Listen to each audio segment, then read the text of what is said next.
you don't face a lot of three-man fronts. Appalachian State was one, but it's sort of, and this one's a little bit different than what Appalachian State does. They're a lot more up front, a lot more aggressive.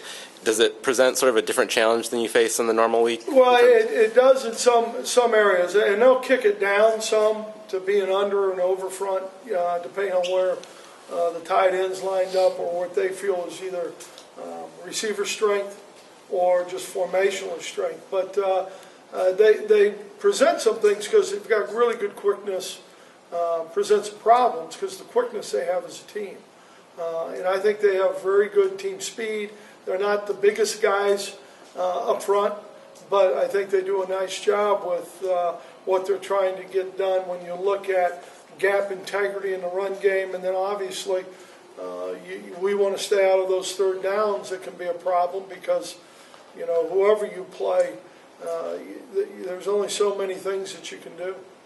Changing the topic here a little bit, but you talked about him a lot early on in terms of getting eligibility, but what have you seen out of Ty Isaac on the practice field to make you think that, you know, he is what you thought he was? Yeah, a couple things. Number one, I think Ty, from a standpoint of where he is at now physically, from where he got here, you know, he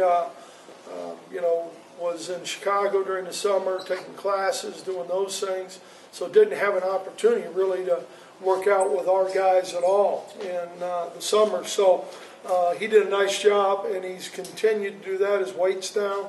When we had the scrimmage the other day, he was one of the guys. I said there were guys I would forget to mention, but he ran the ball pretty daggone well. Greg?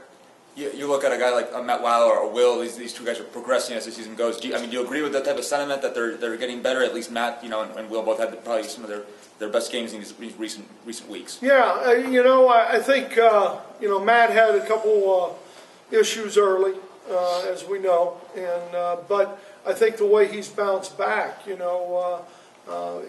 really his confidence level, and it usually starts with everybody, but I think he figured out mechanically some things that he needed to do differently. I give a lot of credit to the snapper and the holder because it takes all those guys to get it done the right way when you look at timing.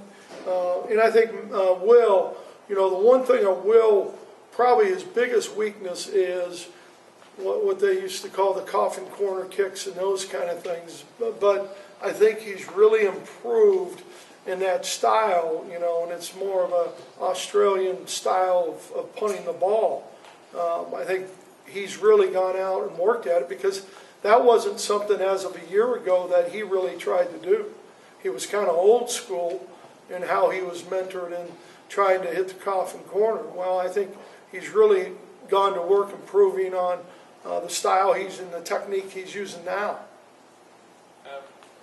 Do you anticipate any of the younger guys getting additional playing time based off of what you saw in the inter-squad scrimmage during the bye week? Most of those guys, a lot of those guys are guys that we've already determined that we were going to redshirt, so, and then you got a guy like Ty who, because of the transfer, he won't be able to, you look at some of those guys, you'd like to be able to play them, but, you get down the road so far, and to be fair with them, you've got to really look at it.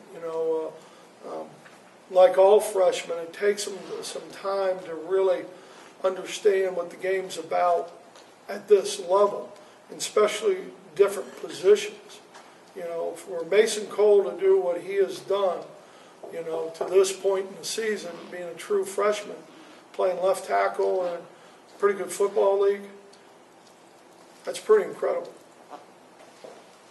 You said yesterday on the call, somebody asked about Bowleligibility. You said it was important for the kids. Didn't mean much to you personally.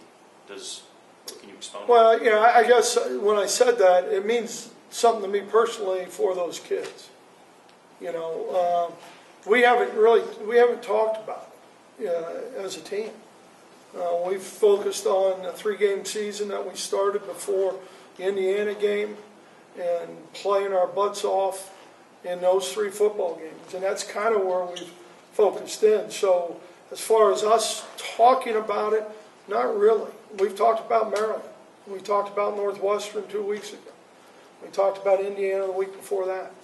So these guys have been very grounded and very focused.